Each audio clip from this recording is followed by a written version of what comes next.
The band actually started before I was around. Different singer. Actually, I had to try out, so it was like 97, Judd Bears now. 98. That's right. I'll let Chaz talk because he went way back because they were together in high school, I think. Correct. So long story short, we started playing music in high school. We graduated high school in 97. So we started playing around 95, 96. It was Steven and myself and a couple other guys that just started messing around. And Kendall was a class behind us and decided that we heard him sing and said, well, that guy right there needs to be our singer. And so 5 of us formed a band. We were a 90s cover band. We played everything that was popular back in those days. And around the same time, Scott and Ryan were in another band called the Dead Matadors.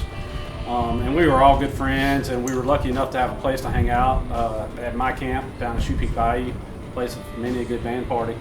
And so we hung out down there, and we all just kind of jammed openly and freely with everybody. And as we started growing up and everybody going to college, a few folks went different ways. And this band, this group right here, is a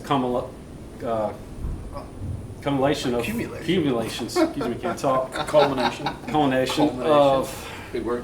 2 different bands of Clear Risk and of the Dead Matadors, and we've been playing as this group probably since the late 90s, ever since. Yeah, actually, it was right around Hurricane Rita. Ryan and I got together. I was playing with Chad Williams at Peppers, and we always wanted to get a band because Ryan, I play with all these rhythm guitar players. Ryan can play some lead. And that's when we started going down there and play with you guys. And eventually that all fell away, and we formed the Dead Matadors with old Joey Ritchie. And we had a 3-piece, and we would play the same venues a lot. We would play, at first when we didn't have a whole lot of songs, we would play gigs together, and we would start and they would finish, or vice versa. And it was a good time, and eventually, like you said, those 2 bands merged together after losing gaining a few members, and we've been at it ever since.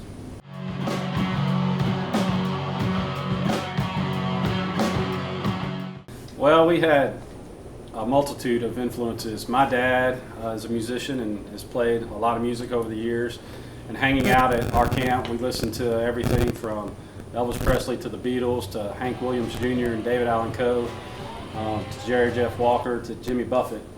And then when we started realizing what kind of music we liked, Nirvana was on the scene and Pearl Jam, and we started listening to those guys, playing those guys pretty heavily in the rotation. I'd say definitely strong influence from like bands like STP, Chaz doesn't have to be the special.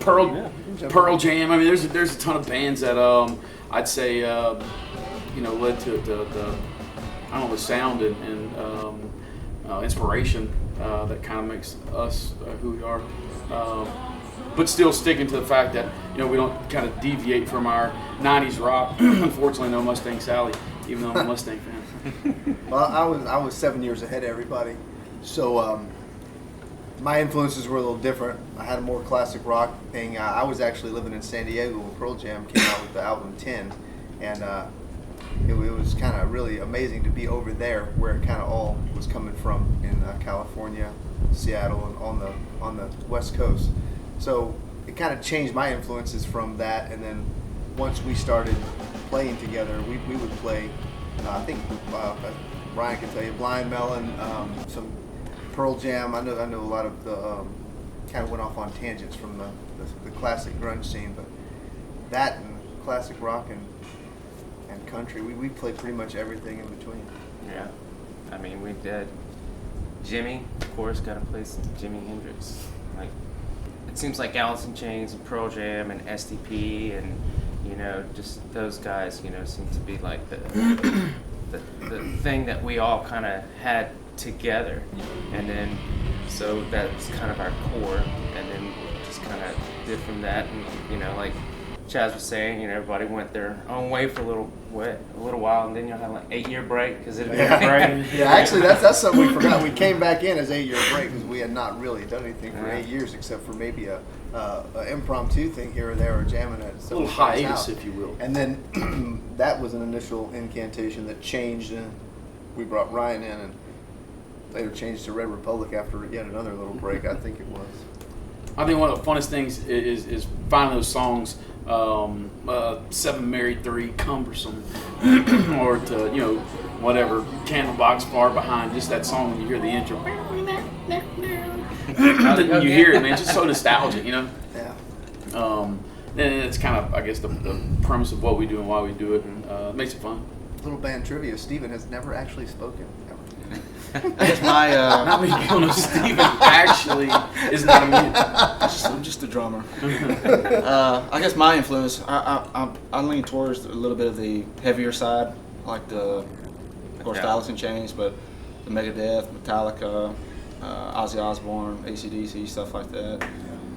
So first time that actually Chaz and our first little group knew that I even played drums was there happened to be a drum set underneath the camp. Pulled it out, start setting it up, and they're kind of looking at me funny, like, you know how to set that up? So I set it up, played with these god awful purple drumsticks, and everything's rusted because it's been sitting outside in the salt air. And I said, well, what do you know how to play? And it just so happened that the Metallica Black album was playing. I said, I know every song on that album. And it was, I think the second song, Sad But True, came on, and I played it lick for lick, and got to see a lot of mouths hit the floor. So that was pretty satisfying. We said you're in. And I think that was it for me. Impromptu trial. But yeah, I still like the 90s stuff. I like I said, the Alice in Chains, Soundgarden, Pearl Jam, Candlebox, STP. But still like the Metallica, the Tool, AC/DC, stuff like that. And I don't think there's anything we won't play if we all get together and approve of it. We're very open on. I will always let a little bit go, even though I might deep down inside actually hate a song. But if somebody here wants to play it, we'll go with it, and I will always do my best to do it. So A cool thing, our band doesn't really, we don't have like a Nazi, or we don't have that Right. that guy that's just like, man, he's that guy. Everybody's got that guy in the band. We don't really have that. I think it's what's led to us being together for a good while, and the personalities and being friends. I guess first and foremost above the whole band deal. It makes it fun,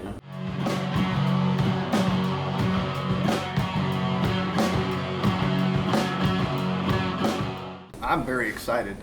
When I was young and playing the acoustic gigs at Peppers on Tom Brando and Mitch Viator's breaks to get into music, my buddy Chris was in the Air Junkie, so I would go see him at La Boucherie or whatever that is on Ryan Street and some other places, and I used to think, man, it would be so freaking awesome if I could get to that point. And so for me personally, this gig has been like a validation of my journey to that point where I can actually get up on stage with, they were maybe my peers, but also who I looked up to as musicians.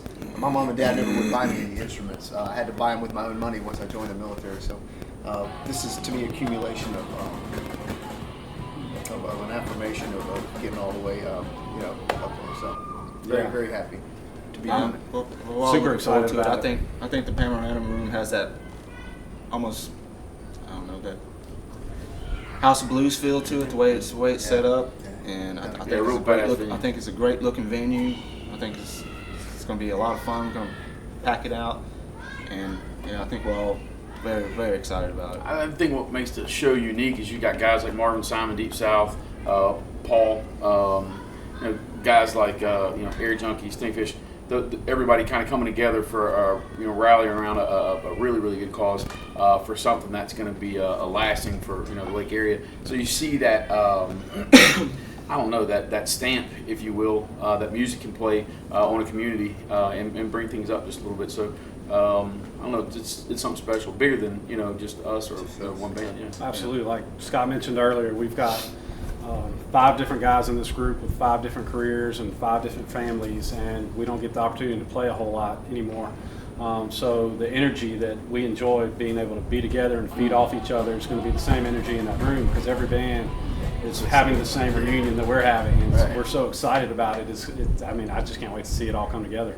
And the fact of just how fast so many tickets went, it's that good feeling of intimidation that keeps you honest, and every gig, if you really care about it, then you always leave it out there, and there's always some nervousness no matter how many gigs you've played. But whenever you go through like these guys, or kind of grew up listening to them, you know, just like you did the bands on the radio.